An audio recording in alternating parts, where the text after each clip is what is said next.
আরে বাবা রে, বাঁচাও বাঁচাও, ওই পেঁয়াজ তো আমার মাথা ফাটাই দিল রে। আমার সব নাড়ি বুড়ি বের হয়ে যাচ্ছে। কেউ বাঁচাই চাইবো না তোরে, আজকে তোরে গুড়া গুড়া করে দেব, কুচি কুচি করে কাটবো। মার মার দিনের বাচ্চা ভাঙ্গা দেখ কি মজা কি মজা।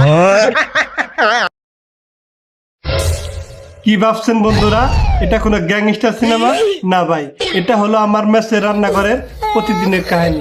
পুরোটা দেখতে হলে অবশ্যই লাইক দিয়ে বসুন। চলুন তাহলে ভিডিওটা শুরু করি। আয় সুন্দরা, এই মেসের রাজা, তোরা সবাই আমার পায়ে নিচে থাকিস। ওই আলুন্ডা, মুখ সামলা কথা কো, আইছে না তা। তোর তো চামড়া ছিল তেলের মধ্যে না বাজলে মানুষ চুতুদের কথা কুত্তায় মুখে দিত না। আর তোর কাছে আমি না থাকলে মানুষ থুতু বেলবে। একদম ঠিক করছস পেঁয়াজ ভাই। এই আলুন্ডা খাই গেছো, বস্তার নিচে বসে গলে গন্ধ ছড়ায়, এখানে এসে জ্ঞান দিতে। ও গড, তোমরা তো চিল্লাও কেন বলো তো? তোমাদের কারোর কোনো রূপ আছে?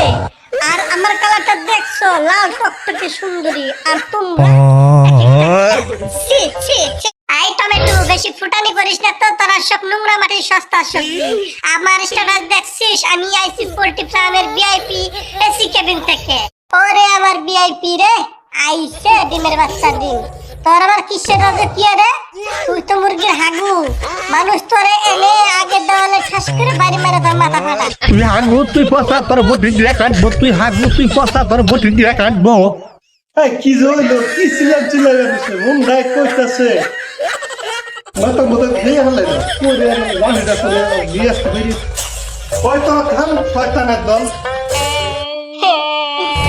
সারাদিন রোদ্রে বইরা জানার মতো ডিউটি করে আসলাম, ওই রুমে এসে একটু চোখটা বন্ধ করবো, তার কোনো উপায় নাই। এই তো কি আর তো চিল্লা চিল্লিতে হই হল না, কি হয়েছে তো হ্যাঁ? এক একটা যেন লাকসাই বই গেছে। না মানে রুবেল ভাই, পেঁয়াজ আমাকে বলছিল। একদম চুপালু, পরে কিন্তু এখন লোরাদার থাকলে ভর্তা বানাবো। আর এই পেঁয়াজের বাচ্চা, এই রসুনের বাচ্চা, তোদের দুইটার দই দিয়ে কুচি কুচি কুচি করে খাইতে তেলে বাঁধবো। রুবেল ভাই, আমি তো কিছু বলি নাই, আমি তো সুন্দরী। ওরে আমার লিপস্টিক পরা ভাবি, বেশি রূপের গরম দেখাস না, তোরা কিন্তু এখন দাঁত দাঁত চিবাই একদম সালাদ বানাবো। রুবেল ভাই, আমি তো এসি কেবিনের, আমাকে ছেড়ে দাও। এই এসি কেবিনে বাবু না, দাঁড়া, তোর অহংকার আমি 1 সেকেন্ডে ভাঙতাছি। এইটার দললাম, তারপর ফুটান্ত তেলের মধ্যে ছাইরা অমলেট বানাইয়া এক কামড়ে শেষ। ও রুবেল ভাই মাফ করে দাও, আর ঝগড়া করবো না। ও রুবেল ভাই মাফ করে দাও, আর ঝগড়া করবো না। কি বুঝলেন ভাই বন্ধুরা? এই প্রবাসে ম্যাচ লাইফে এই ঝগড়াটুদার সামলানোই আমার কাজ। এদের করার মধ্যে যে ফলতো না সরামু, এর সুদা করণ যাইব না। ভিডিওটা ভালো লাগলে অবশ্যই লাইক দিবেন আর চ্যানেলটা সাবস্ক্রাইব করে দিবেন বন্ধুরা। ধন্যবাদ সবাইকে, আবার দেখা হবে আর একটা ভিডিওতে।